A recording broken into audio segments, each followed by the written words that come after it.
One of the most fundamental differences between somebody who's a materialist and somebody who is a person of faith is their sense of self.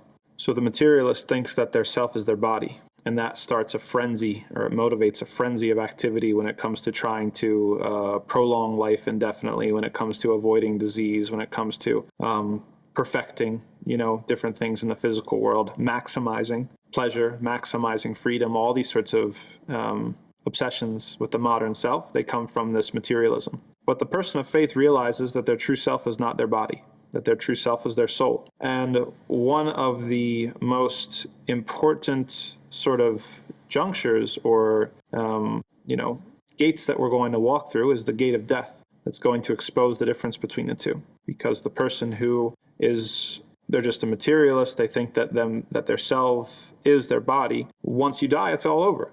And for the person of faith, we know that's not true. We know that consciousness, not to equate consciousness with the soul, because they're slightly different things, but consciousness goes on, and the soul goes on, and the body will be back for resurrection.